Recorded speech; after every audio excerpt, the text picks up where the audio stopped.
Dear viewer, আমার শুভেচ্ছা নিবেন। আশা করি ভালো আছো। বিশ্ব মহামারীতে অবশ্য ভালো থাকার কথা নয়, তারপরেও আমাদের জীবন চালিয়ে নিয়ে যেতে হবে। সাথে সাথে আমাদের শিক্ষা গ্রহণ প্রদান প্রক্রিয়াও চালিয়ে যেতে হবে। তোমরা যাতে তোমাদের পার্ট নিয়ে সবসময় আপ টু ডেট থাকো, সেই জন্য আমরা অনলাইন প্রক্রিয়া ক্লাস নেওয়ার ব্যবস্থা নিয়েছি। তবে প্রসঙ্গত উল্লেখ করি, এই ভিডিওটা শুধু রানিয়াট কলেজের জন্য যদি বানাইছি, আমি সবার জন্য এটা উন্মুক্ত করে দিয়েছি যাতে সবাই সুবিধাটা পেতে পারি, যারা যত সম্ভব আমার আত্মীয় স্বজন, বন্ধু বান্ধব এবং অবশ্য কলেজ, অন্যান্য কলেজ, রাউজান কলেজ ছাত্রছাত্রীরা এই সুবিধা পায়, সেই জন্য আমি এই ব্যবস্থা নিয়েছি।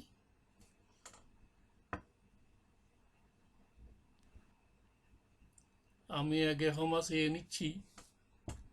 অনলাইন ক্লাস নেওয়ার উদ্দেশ্য হলো যার যার জায়গা থেকে শিক্ষার্থীরা পারস্পরিক মিথস্ক্রিয়ার মাধ্যমে শিক্ষা কার্যক্রম চালিয়ে নেওয়ার, কিন্তু বিভিন্ন কারণে সম্ভব ব্যাপারটি ঘটছে না, যার প্রধান কারণ ইন্টারনেট খরচ। একটি স্ট্যান্ডার্ড ইন্টারনেট খরচ 20 থেকে 22 মিনিটে একটা ইন্টারনেট আপলোড বা ডাউনলোড করতে 300 থেকে 500 মেগাবাইট ডাটা খরচ হয়, যা একজন শিক্ষার্থীর পক্ষে খরচ বহন করা প্রায় অসম্ভব। তাছাড়া নতুন বাজেটও ইন্টারনেট খরচ অনেক বেড়ে গেছে, তাই এখন থেকে সিদ্ধান্ত নিয়েছি শুধু ট্যাক্স দিয়ে ভিডিও করব, যাতে ডাটা ব্যবহার 50 মেগাবাইটের নিচে চলে আসে। স্বাগতম সবাইকে। এভাবে যেহেতু আমি ভিডিওর প্রত্যেকটা স্লাইড 50 সেকেন্ডের জন্য করছি, তোমাদের সাথে কিছু কথা বলে রাখি। তো তোমাদের এইখানে একটা সেতু দেখছো, আমাদের সাথে ইন্টারনেট মানে একটা সেতু বন্ধন। তোমাদের যে কোনো সমস্যা, কিছু আমার যদি ভিডিও বুঝতে অসুবিধা হয়, কোনো রকম যে কোনো একবার ফিল ফ্রি। আমি আমার ঠিকানা সম্পূর্ণ দিয়েছি, যেভাবে পারো ইমোতে পারো, হোয়াটসঅ্যাপে পারো, তারপরে ইন্টারনেটে পারো। আমার নিজস্ব একটা পেজ আছে, ফেসবুক পেজ, এটা ঠিকানা দেওয়া আছে। এই ফেসবুক পেজের সাথে যোগাযোগ করো, ওখানে আমার কাছে এই তথ্য পাঠাতে পারো। আমি খুবই খুশি হব যদি তোমরা তাই করে থাকো। হ্যাঁ, আমার ঠিকানা, আমি মোহাম্মদ নুরুল আফসার, প্রভাষক, রসায়ন বিভাগ, রাজানগর, আনিহাট ডিগ্রি কলেজ, আঙ্গুনিয়া, চট্টগ্রাম। অবশ্য আমার বাসা চট্টগ্রাম শহরে, আমি চট্টগ্রাম শহরে অবস্থান করছি। তো আমরা এখন বর্তমান গ্লোবাল ভিলেজের যুগে যেখানেই থাকি না কেন, আমরা পরস্পরের খুব কাছাকাছি থাকি, এবং কাছাকাছি থাকার কারণে আশা করি আমাদের ভিতরে কোনো রকম দূরত্ব সৃষ্টি হবে না। আমরা আমাদের কাজ চালিয়ে যেতে পারবো অনলাইনের মাধ্যমে। তোমরাও তোমাদের সমস্ত কার্যক্রম এই অবস্থায় চালিয়ে যাবে। আশা করি ভিডিওটা শেষ পর্যন্ত দেখবে এবং তোমাদের মতামত। আমার ঠিকানা এখানে দেওয়া আছে, মোহাম্মদ নুরুল আফসার, facebook.com/m নুরুল আফসার 1, twitter.com/m নুরুল আফসার আলো 1, ইউটিউব youtube.b/uct53ktptw, এটা হলো আমার ইউটিউব ঠিকানা। ইমেল ঠিকানা নুরুল আফসার 65@gmail.com। হোয়াটসঅ্যাপ ঠিকানাও আছে। যেহেতু আমার ওই মোবাইল নম্বরে 0627374571, ইমো নম্বরই তা। ফেসবুক পেজ, আমার সাথে যোগাযোগ করতে পারো fb.me@mnurulabsar1, এখানে মেসেজে পাঠাইতে পারো m.me@nurulabsar1, আর আমার মোবাইল নম্বর 01811668190। হ্যাঁ, আমি তোমাদেরকে পড়াবো উচ্চ মাধ্যমিক একাদশ শ্রেণী রসায়ন, প্রথম পত্র, তৃতীয় অধ্যায়, মৌলের পর্যায়ভিত্তিক ধর্ম। এখানে আমি রেফারেন্স বই হিসেবে নিয়েছি উচ্চ মাধ্যমিক রসায়ন, সঞ্চিত কুমার গুহ। এই বইটাতে এই চ্যাপ্টারে খুব ভালো লাগছে। আর এখানে আমার আলোচ্য বিষয়ে একটু বলে দিই, বইটা অনেক কিছু। এই বইটা, অর্থাৎ এই চ্যাপ্টারটা হলো তোমার রসায়নের গ্রামার। এই চ্যাপ্টারটা যদি ভালো করে পড়ো, রসায়ন সম্পর্কে খুঁটিনাটি আমরা অনেক কিছু জানতে পারবো। আশা করি আমরা এই চ্যাপ্টারটা ভালো করে পড়বো। আমি আরও অনেক ভিডিও দিব, যেহেতু আমি এখন সাউন্ড দিতে চেষ্টা করছি, সাউন্ড হয় কিনা, সাউন্ড না দিলে সাউন্ড ছাড়া আমি একটা ভিডিও অবশ্য আগে ডাউনলোড করেছি, আপলোড করেছি।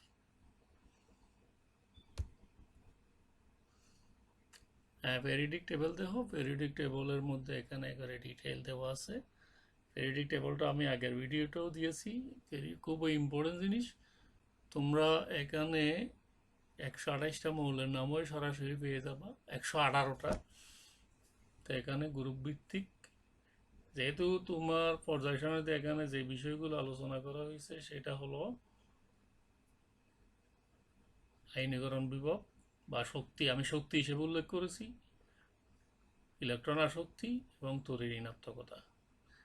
অর্থাৎ এই জিনিসগুলি জানার জন্য আমার এই পর্যায় সারণীটা খুব বেশি দরকার। পর্যায় সারণীর সাহায্য ছাড়া এগুলো বুঝতে তোমাদের খুব কষ্ট হবে। তাই পর্যায় সারণী যখনই পড়বো পর্যায় সারণীতে সামনে রাখবা, সামনে রেখে পড়াটা আদায় যায়। আর পাঠ শিরোনামে আমাদের মৌলের পর্যায়ভিত্তিক ধর্ম, উপশিরোনাম আমরা যেগুলো পারমাণবিক ব্যাসার্ধ, আয়নীকরণ শক্তি, ইলেকট্রন আসক্তি, তড়িৎ ঋণাত্মকতা, অক্সাইডটা যোগ করার কথা ছিল শেষ পর্যন্ত, এটা আমি বাদ দিয়েছি, কিন্তু এটা ভিডিওতে থেকে গেছে, সেজন্য ওইটা এখনো পড়া হয় নাই। পরবর্তী ভিডিও যখন করব আমি এইটা এখানে অ্যাড করব। আমরা এখান থেকে কি শিখতে পারবো? গ্রুপ ভিত্তিক ব্যাসার্ধের পরিবর্তন সম্পর্কে ধারণা হবো, আয়নীকরণ শক্তি, ইলেকট্রন আসক্তি, তড়িৎ ঋণাত্মকতার সংজ্ঞা বলতে পারবো, পর্যায় গ্রুপ ভিত্তিক আয়নীকরণ শক্তি, ইলেকট্রন আসক্তি, তড়িৎ ঋণাত্মকতার পরিবর্তন ব্যাখ্যা করতে পারবো। আর পর্যায়ভিত্তিক মৌলের আয়নীকরণ শক্তির পরিবর্তনের ব্যতিক্রম ব্যাখ্যা করতে পারবো। আয়নীকরণ ধনাত্মক চার্জের প্রভাব, আচ্ছাদন প্রভাব ইত্যাদি ব্যাখ্যা। আরও মৌলের গঠনের আয়নীকরণ শক্তি, ইলেকট্রন আসক্তি গুরুত্ব ব্যাখ্যা করতে পারবো। আয়নিক যৌগের সমযোজী যৌগের আলোক যৌগের সমযোজী বৈশিষ্ট্য, সমযোজী যৌগের আয়নিক বৈশিষ্ট্য তড়িৎ ঋণাত্মকতার মাধ্যমে ব্যাখ্যা করতে পারবো। আর অক্সাইডটা যেহেতু আমরা এখানে উল্লেখ করি নাই, সেই জন্য এটা। আয়নীকরণ শক্তির সংজ্ঞা তোমরা জানো, গ্যাসীয় অবস্থায় এক মোল বিভিন্ন পরমাণুর সর্ববহিস্থ শক্তি স্তর থেকে এক মোল ইলেকট্রনকে অসীম দূরত্বে সরিয়ে নিতে যে শক্তি লাগে তাকে আয়নীকরণ শক্তি বলে। যেমন সোডিয়াম ধাতুর প্রথম আয়নীকরণ শক্তি হলো 496 কিলোজুল পার মোল। এর অর্থ হলো সোডিয়াম পরমাণু গ্যাসীয় অবস্থায় সর্ববহিস্থ শক্তি স্তর থেকে একটা করে মোট এক মোল ইলেকট্রনকে অসীম দূরত্ব সরিয়ে নিতে 496 কিলোজুল শক্তি লাগে। আর সোডিয়ামের ইলেকট্রন বিন্যাস দেখতে পাচ্ছ, sodium 1s2 2s2 2p6 3s2 3s2 আমি লাল রং করে দিছি। এর অর্থ হলে এই ইলেকট্রনটা এখানে মূল ভূমিকা রাখবে। তো এক মোল সোডিয়াম আয়ন পরমাণু 3s অরবিটাল থেকে অপসারণ করতে 496 কিলোজুল শক্তি লাগে। আর এটা আয়নীকরণ শক্তির ফর এক্সটেনশন আমি দেখাচ্ছি, সোডিয়াম থেকে একটা ইলেকট্রন যখন সরিয়ে যায় তখন সোডিয়াম আয়ন হবে। এই অবস্থা আয়নীকরণ শক্তি হলো 496 কিলোজুল পার মোল। আর ম্যাগনেসিয়াম থেকে যখন একটা ইলেকট্রন অপসারিত হয়, প্রথম আয়নীকরণ শক্তি E1 738 কিলোজুল পার মোল। অর্থাৎ এক মোল ম্যাগনেসিয়াম মৌলের গ্যাসীয় অবস্থায় সর্ববহিস্থ শক্তি স্তর থেকে একটা করে ইলেকট্রন অসীম দূরে সরিয়ে নিচ্ছে, 738 কিলোজুল শক্তি লাগে। তো প্রথম আয়নীকরণ শক্তি, দ্বিতীয় আয়নীকরণ শক্তি হতে কিন্তু একটা ইন্টারেস্টিং বিষয়, সেটা এখানে দেখা যায় উল্লেখ করে নাই, তারপরে আমি বলে দিচ্ছি। দ্বিতীয় আয়নীকরণ শক্তি তার চেয়ে অনেক অনেক বেশি, 1450 কিলোজুল। আয়নীকরণ শক্তির বৈশিষ্ট্য নিয়ে আমরা একটু আলোচনা করি। আয়নীকরণ শক্তি একটা পর্যায়ভিত্তিক ধর্ম, একই পর্যায়ে বাম থেকে ডানে অগ্রসর হলে আয়নিক শক্তি বৃদ্ধি পায়, আবার একই গ্রুপের উপর থেকে নিচে গেলে আয়নিক শক্তি হ্রাস পায়।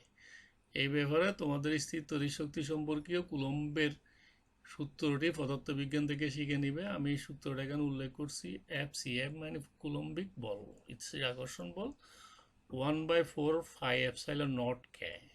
পাইটা চিহ্ন, এপসাইলনটা তড়িৎ প্রবশ্যতা, কে হলো ধ্রুব বৈদ্যুতিক ধ্রুবক। Q1 Q2 দুইটা চার্জিত বস্তুর চার্জ, আর আর হলো চাঁদিত বস্তু দুটির মধ্যবর্তী দূরত্ব। এটা খুবই ইম্পর্টেন্ট এখানে। এই তোমার আয়নীকরণ শক্তি বা ইলেকট্রন আসক্তি বোঝার জন্য এইটা খুবই গুরুত্বপূর্ণ, তোমরা একটু ভালো করে দেখো। এখানে আমি আয়নীকরণ শক্তি ব্যাখ্যা করার জন্য দ্বিতীয় পর্যায়ে এবং তৃতীয় পর্যায়ের প্রথম আয়নীকরণ শক্তি একটা তালিকা প্রয়োগ করছি। এখানে দ্বিতীয় পর্যায়ের মোল ফেরিয়র টু, P2 মানে period two, lithium, beryllium, boron, carbon, nitrogen, oxygen, iron. এখানে একটু উলটফাল একটু আগিয়ে গেছে। লিথিয়ামের প্রথম আয়নীকরণ 520, বেরিলিয়ামের 900, বোরনের 800, কার্বনের 1486, নাইট্রোজেন 1402, আবার অক্সিজেনের 1312, 14, ফ্লোরিনের 1680 এবং নিয়নের 2040 কিলোজুল পার মোল। আবার দ্বিতীয় পর্যায়ে দেখো সোডিয়াম 495 বা 496, ম্যাগনেসিয়াম প্রথম আয়নীকরণ 437 বা 38, aluminium 577, silicon 785, phosphorus 1062, sulphur 999, chlorine 1254, argon 1579। এদের প্রথম আয়নীকরণ শক্তি। এর অর্থ হলো বাম দিক থেকে যখন ডান দিকে যায় আয়নীকরণ শক্তি বৃদ্ধি পায়। তো এখানে কিছু ব্যতিক্রম আছে, সেগুলো আমরা পরে আলোচনা করব। যেমন তোমার বোরন আর বেরিলিয়ামের মধ্যে একটু উলটপালট হয়ে গেছে, আর নাইট্রোজেন অক্সিজেনের মধ্যেও তা। আর তৃতীয় শক্তি স্তরটি একই ব্যাপারে, ম্যাগনেসিয়াম থেকে অ্যালুমিনিয়াম হোম, অপরদিকে ফসফরাস থেকে সালফারের হোম। এগুলো কেন হোম আমরা পরবর্তী স্লাইডে ব্যাখ্যা করব। দেখা যাচ্ছে তৃতীয় পর্যায়ে মৌলগুলি বাম থেকে ডান দিকে অগ্রসর হলে আয়নীকরণ শক্তি বৃদ্ধি পায় কয়েকটি ব্যতিক্রম ছাড়া। ব্যতিক্রমগুলো পরে আলোচনা করব। আর শক্তি বৃদ্ধির কারণে প্রধানত দুইটি একই পর্যায়ে বাম থেকে ডানে গেলে পরমাণু নিউক্লিয়াসের ধনাত্মক চার্জ বৃদ্ধি পায়, ফলে নিউক্লিয়াসের প্রতি ইলেকট্রনের আকর্ষণ বাড়ে এবং আয়নীকরণ শক্তি হ্রাস পায়। একই পর্যায়ে বাম থেকে ডানে অগ্রসর হলে পরমাণুর আকার হ্রাস পায় এবং আয়নীকরণ শক্তি বৃদ্ধি পায়। এই ক্ষেত্রে কুলম্ব সূত্র প্রযোজ্য। আয়নীকরণ শক্তির বৈশিষ্ট্যের ব্যতিক্রম, তৃতীয় পর্যায়ে মৌলগুলি বাম থেকে ডানে গেলে আয়নীকরণ শক্তি বৃদ্ধি পায়, কিন্তু উভয় ক্ষেত্রে কয়েকটি মৌলের এই ধারাবাহিকতার ব্যতিক্রম পরিলক্ষিত হয়। এখানে আমি দ্বিতীয় পর্যায়ের মৌল নাইট্রোজেন এবং অক্সিজেনের আয়নীকরণ শক্তি নিয়ে আলোচনা করছি। আর তৃতীয় পর্যায়ের মৌল ম্যাগনেসিয়াম, অ্যালুমিনিয়াম, ফসফরাস, সালফার দেখে আমরা ব্যাখ্যে যাই কোনটার জন্য হতো লাগে।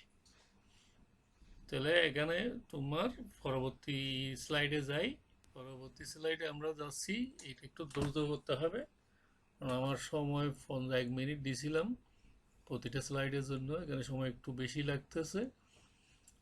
আমরা জানি যে সকল মৌলের অরবিটাল পূর্ণ বা অর্ধপূর্ণ অবস্থায় থাকে সেই সকল মৌল বেশি স্থিতিশীলতা অর্জন করে, এবং এই স্থিতিশীলতায় অরবিটাল থেকে ইলেকট্রন অপসারণ করতে অধিক পরিমাণ শক্তি লাগে, অর্থাৎ আয়নীকরণ শক্তি বেশি লাগে। নাইট্রোজেন অক্সিজেন ইলেকট্রন বিন্যাস দেখতে পাচ্ছ তোমরা 1s2 2s2 2px1 2py1 2pz1। আর অক্সিজেনের ক্ষেত্রে 1s2 2s2 2px2 2py1 2pz1।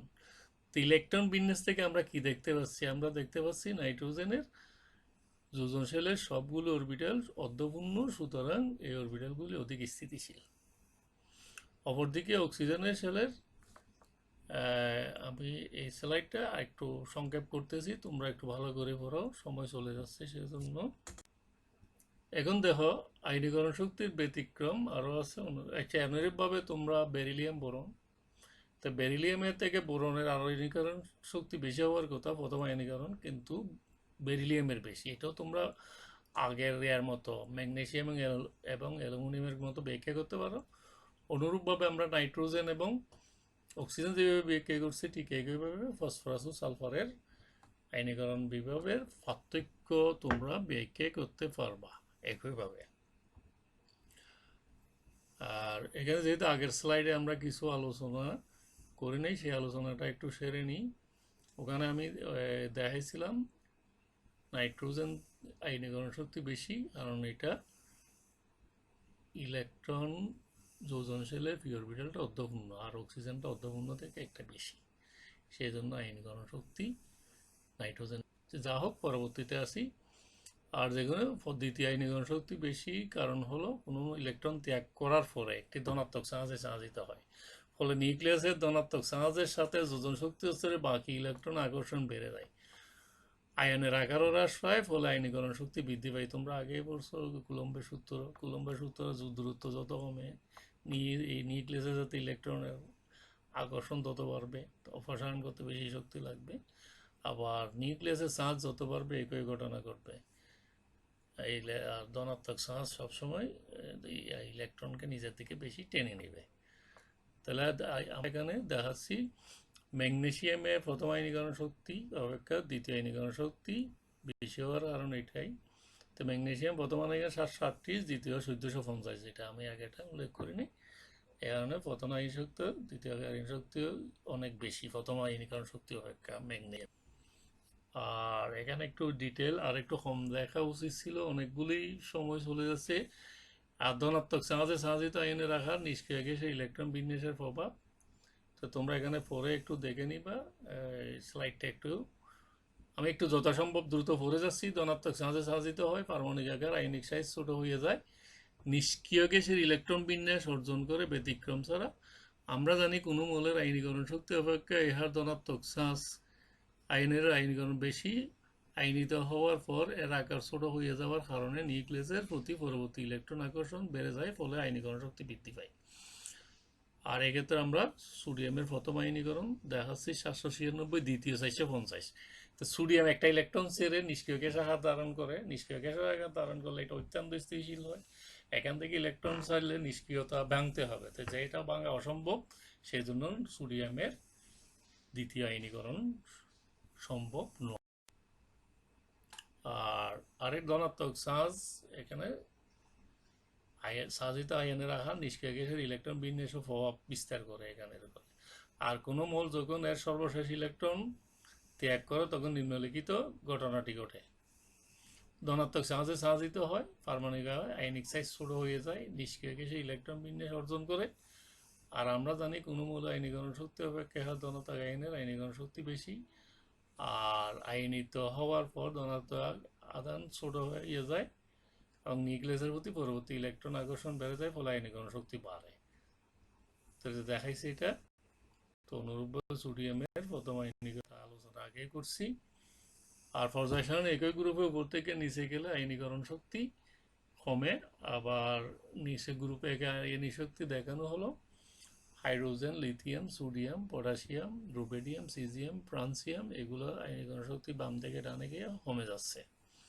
এর মধ্যে কোনো ব্যতিক্রম নাই সরাসরি। এর কারণ হলো, কমে যাওয়ার কারণ হলো তোমার যদিও নিউক্লিয়াসের চার্জ বাড়ে, কিন্তু তার চেয়ে বেশি নতুন শক্তি স্তর যুক্ত হওয়ার জন্য দূরত্ব বাড়ে, নিউক্লিয়াসের প্রতি যোজনশীল ইলেকট্রন আকর্ষণ কমে। আকর্ষণ হওয়ার কারণে ইলেকট্রন অপসারণ করতে শক্তি কম লাগে। আর দ্বিতীয় কারণ হলো একই গ্রুপে উপর থেকে নিচে নতুন নতুন শক্তি স্তর যোগ হয়, শক্তি স্তরগুলির সাথে নিউক্লিয়াসের যোজনশীল ইলেকট্রনের মধ্যে একটা বিকর্ষণ হয়, যেটাকে আমরা শিল্ডিং এফেক্ট বা আচ্ছাদন প্রভাব বলি। এই আচ্ছাদন প্রভাবের কারণেও ইলেকট্রন আকর্ষণ ফলে সহজেই অপসারিত। আয়নীকরণ শক্তি ধাতু ধাতুর মধ্যে আমরা কিভাবে প্রয়োগ করতে ধাতু ধাতুর মধ্যে পার্থক্য নির্ণয় করতে পারি বিজানা আয়নীকরণ শক্তির মাধ্যমে ব্যাখ্যা করা যাবে। পরমাণুতে উপস্থিত যোজ্যত ইলেকট্রন সংখ্যা সম্পর্কে জানা যাবে। দুইটি মৌলের মধ্যে আয়নীকরণ শক্তির পার্থক্য হিসেব করে আমরা বন্ধন প্রকৃতি যেতে পারি। এখানে একটু আলোচনা করতে পারি, যেহেতু সময় আছে। আমি 1 মিনিট করে একটা স্লাইডের সময় নির্ধারণ করছি। আয়নীকরণ শক্তি, তো তোমার আয়নীকরণ শক্তি যে ধাতুর যত কম হবে সেটা বেশি, এই ধাতু বেশি সক্রিয় হবে। আর যেমন সোডিয়ামের আয়নীকরণ শক্তি কম, সেজন্য তার চেয়ে পটাশিয়ামের কম, সক্রিয়তা বেশি। এইভাবে যতই একই গ্রুপ থেকে নিচে গেলে আয়নীকরণ শক্তি কম হয়, সেই জন্য তার সক্রিয়তা বৃদ্ধি পায়। তার মধ্যে আয়নীকরণ শক্তি পার্থক্য আমরা বন্ধনের প্রকৃতিও এটার মধ্যে। আর সম্পূর্ণ গ্যাসীয় আমরা ইলেকট্রন আসক্তি সম্পর্কে একটু আলোচনা করি। ইলেকট্রন আসক্তি হলো একই এক মূল গ্যাসীয় পরমাণুর সর্ববহিষ্ঠ শক্তি স্তর থেকে একটা করে মোট এক মোল ইলেকট্রনকে অসীম দূরত্বে সরিয়ে নিতে যেই শক্তি অপসারণ হয় তাকে বলে ইলেকট্রন আসক্তি। যেমন ফ্লোরিনের দ্বিতীয় শক্তি আছে 7টা ইলেকট্রন আছে, তাহলে এক মোল ফ্লোরিন পরমাণু গ্যাসীয় অবস্থায় সর্ববহিষ্ঠ স্তরে একটা করে মোট এক মোল ইলেকট্রন করে নিষ্ক্রিয় গ্যাসের ইলেকট্রন বিন্যাস অর্জন করতে তোমার 328.8 কিলোজুল শক্তি ছাড়ায়। তো আমি দ্বিতীয় পর্যায়ে অন্যান্য মৌলেরও ইলেকট্রন আসক্তি দেখাইতে চেষ্টা করছি, যদিও এখানে ব্যতিক্রম আছে। লিথিয়াম 60 ছাড়ে 60 কিলোজুল পার মোল, বোরন 27, আবার কার্বন 122, নাইট্রোজেন কিন্তু ইলেকট্রন আসক্তি নাই, সেজন্য এটা শূন্য। অক্সিজেনে 142, ফ্লোরিনে 329। এটা পর্যায়ভিত্তিক ওখান থেকে প্রাণের কথা। কেমিস্ট্রি আসলে সব কিছু কিন্তু নিয়ম মতো চলে না, ব্যতিক্রম। সেটা কারণ বেকও আছে, আমরা বেকে দিতে চেষ্টা করেছি। এখন আসো একই গ্রুপের উপর থেকে নিচে গেলেও ইলেকট্রন আসক্তি হবে, যেমন ফ্লোরিনের 329, ক্লোরিনের 349, ব্রোমিনের 324, আয়োডিনের 270। এখানে একটু ব্যতিক্রম আছে, ফ্লোরিন ক্লোরিন, সেটা আমরা ব্যাখ্যা দিব। এ পর্যায়ে বাম থেকে ডানে গেলে নিউক্লিয়াসের চার্জ বৃদ্ধি পায় এবং একই পর্যায়ে পারমাণবিক ব্রাশার দ্বারা সাই ইলেকট্রন আসক্তি বাড়ে। আর একই গ্রুপে উপর থেকে নিচে গেলে নিউক্লিয়াসের চার্জ বাড়লেও নতুন নতুন শক্তি স্তর যোগ হওয়ার কারণে পরমাণুর ব্যাসার্ধ বেড়ে যায়, অর্থাৎ নিউক্লিয়াস থেকে যোজনশীল ইলেকট্রন দূরত্ব বেড়ে যায়। দূরত্ব বেড়ে যাওয়ার কারণে ইলেকট্রন প্রতি নিউক্লিয়াস আকর্ষণ হবে। আরও কারণ হলো মাঝখানে শক্তি স্তরগুলি যোজন ইলেকট্রন শেলের সাথে বিকর্ষণ করে, যেটাকে আগেও বলছি আমরা শিল্ডিং এফেক্ট ইংরেজিতে, বা আচ্ছাদন প্রভাব বলে। এ কারণেও নিউক্লিয়াসের প্রতি ইলেকট্রন আকর্ষণ করে, পরে উপর থেকে নিচে গেলে ইলেকট্রন আসক্তি কমে। আর গ্রুপ 17 আমরা ব্যতিক্রমগুলি একটু আলোচনা করি। ফ্লোরিনের ইলেকট্রন আসক্তি ক্লোরিন অপেক্ষা কম। আসলে নিয়মিত ক্লোরিনের বেশি হওয়ার কারণ ফ্লোরিনের বাইরের শেলে 7টা ইলেকট্রন, এটা একটা ইলেকট্রন গ্রহণ করে ফ্লোরাইড হয়। ফ্লোরাইড হওয়ার পরিপ্রেক্ষিতে এখানে 7-8টা ইলেকট্রন খুব কাছাকাছি থাকে, অর্থাৎ 7টা ইলেকট্রন খুব কাছাকাছি থাকার কারণে ইলেকট্রনটা নিতে চায় না। যদিও নিতে চায় তাহলে তার থেকে কিছু শক্তি ব্যয় হয়ে যায়। অপরদিকে ক্লোরিনের যদিও তৃতীয় শক্তি স্তরে 7টা ইলেকট্রন থাকে, নিউক্লিয়াস থেকে একটু দূরে থাকে, কিন্তু তৃতীয় শক্তি স্তরের আকার বড় হওয়ার কারণে এখানে ইলেকট্রনগুলি দূরে দূরে থাকে, ফলে আগত ইলেকট্রনের প্রতি তার বিকর্ষণ কম থাকে। বিকর্ষণ কম থাকার কারণে ইলেকট্রন আসক্তি ক্লোরিনকে বেশি হয়। আর অক্সিজেনের ক্ষেত্রে আমরা দেখাচ্ছি অক্সিজেনের কিন্তু ইলেকট্রন আসক্তি ধনাত্মক।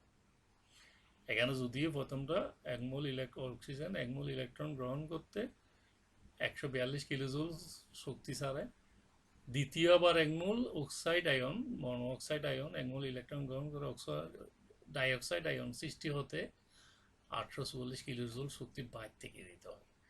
এই বাইর থেকে শক্তি দেওয়ার কারণে শেষ পর্যন্ত সামগ্রিকভাবে দেখা যায় 1 মোল অক্সিজেন 2 মোল ইলেকট্রন গ্রহণ করতে 702 কিলোজুল শক্তি বাইর থেকে দিতে হয়। সেই জন্য অক্সিজেনের দ্বিতীয় আয়নীকরণ শক্তি ধনাত্মক, এবং সামগ্রিকভাবেও এটা আমি ইলেকট্রন আসক্তি বলবো, সামগ্রিকভাবে অক্সিজেনের ইলেকট্রন আসক্তি ধনাত্মক। আর ইলেকট্রন আসক্তি আমরা কোথায় কোথায় প্রয়োগ করি? মৌল ইলেকট্রন আসক্তি জ্বালন সঙ্গী অবস্থা নির্ধারণ করার জন্য ব্যবহার করি। কোনো মৌল, এখানে একটু স্পেলিং ভুল হয়েছে, তাড়াতাড়ি করার কারণে ইলেকট্রন আসক্তি যত বেশি হয় আয়নিক বৈশিষ্ট্য তত বেশি হবে। এখানে জোন হবে না, কোনো হবে, অর্থাৎ এখানে মিস স্পেলিং এর জন্য কম্পিউটার এই ঘটনাটা করছে। আর ইলেকট্রন আসক্তি বেশি হলে অর্থাৎ ধর্ম, তড়িৎ ঋণাত্মকতা ইত্যাদি বৃদ্ধি পায়। এখানেও আগের কথাগুলি বলে রাখি, যেহেতু তোমার ইলেকট্রন আসক্তি একটা পর্যায়ভিত্তিক ধর্ম, তো যেটা তোমাদের পরীক্ষায় সবসময় এখানে একটা জনপ্রিয় প্রশ্ন, সেটা হলো ফ্লোরিন এবং ক্লোরিনের ইলেকট্রন আসক্তির ব্যতিক্রমটা তোমাদের ভালো করে করতে হবে। আর ইলেকট্রন আসক্তি আমরা এসআই এককে ব্যাখ্যা করছি। ইচ্ছে তাহলে তড়িৎ ঋণাত্মকতা শেয়ার করে। তড়িৎ ঋণাত্মকতা খুব বেশি কিছু নাই। তড়িৎ ঋণাত্মকতা হলো আসলে যখন দুইটা পরমাণু ইলেকট্রন শেয়ার করে বন্ধন সৃষ্টি করে, সে বন্ধনগুলি ইলেকট্রনগুলি পরমাণুগুলি নিজের দিকে নেওয়ার জন্য একটা প্রবণতা সৃষ্টি হয়। সেই প্রবণতা সৃষ্টি হওয়ার কারণে তাদের ভিতরে এক ধরনের প্রতিযোগিতা চলে।